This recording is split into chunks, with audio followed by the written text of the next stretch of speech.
There has been a clear line of Western icons throughout cinema history, and Clint Eastwood teamed up with his successor for a non-Western crime drama that is among the best of its genre. For the first few decades of Hollywood Westerns, John Wayne was the best of the best. In the 1960s, Clint Eastwood took over that spot. By the 1990s, Eastwood was moving out of the Western business, with Unforgiven his loving goodbye to the genre for a while.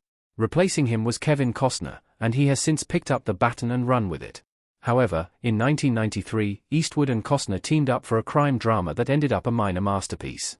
Clint Eastwood and Kevin Costner co-starred in A Perfect World. In 1993, Clint Eastwood was coming off his greatest success, directing and starring in the brilliant Western Unforgiven. This was looked at as the final great Western movie, and Eastwood was moving into other areas in his directing career. Meanwhile, Kevin Costner was 3 years removed from his Western Dances with Wolves. It seemed that Eastwood was on his way out and Costner was on his way in, and in 1993, it was time for the two actors to team up. The movie was called A Perfect World, and it was a crime drama. Costner stars as a convict named Butch who escapes from prison and takes a hostage, a young boy named Philip. Clint Eastwood stars as Red Garnett, the chief of the Texas Rangers, who sets out to bring Butch in. Red and Butch had a history, as Butch was given a harsh sentence for car theft as a teen, and his lengthy prison sentence turned him into a worse criminal, and Red wanted to help Butch in the end. Critics praised the movie, with praise going to Clint Eastwood for his direction and to Kevin Costner for his performance as the escaped criminal who became a protector to the young boy he had abducted. Despite this, it remains an almost forgotten crime drama that deserves a much bigger audience. Since its release, when it was a box office disappointment, critics have begun to reappraise the film as one of Clint Eastwood's most underrated and satisfying directorial efforts.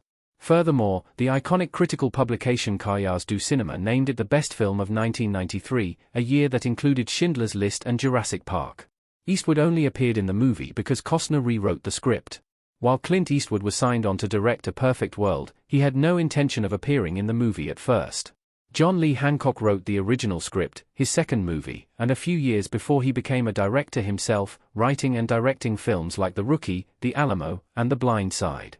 3 years after Kevin Costner directed his incredibly successful Western, Dances with Wolves, and Eastwood directed his brilliant revisionist Western, The Unforgiven, the two teamed up for their first and only time. Eastwood had agreed to direct this movie after Steven Spielberg passed on it to make Jurassic Park. Eastwood agreed to cast Costner as Butch, but the actor wanted Eastwood to star in the movie with him, believing it could help his career as a Western star. However, Eastwood didn't want to take on the role.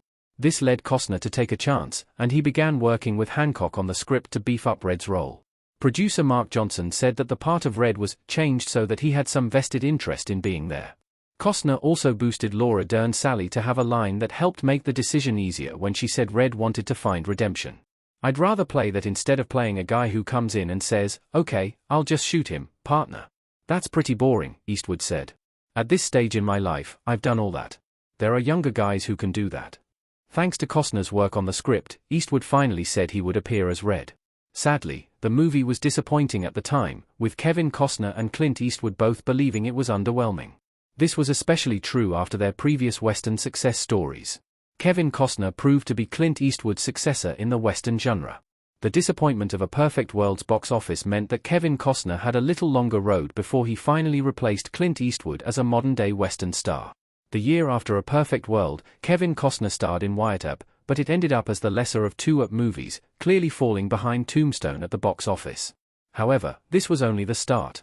Costner, who had starred in some great sports dramas in the 1980s, began to experience a series of flops. He starred in Waterworld in 1995 and The Postman in 1997, both of which were massive commercial flops at the box office. It seemed Costner's time was ending. Luckily, things took a turn for the better in the 2000s. He directed and starred in Open Range in 2003, which received positive reviews and was a minor box office success. He then found massive success on television, first in Hatfields and McCoys in 2012 and then in Yellowstone in 2018.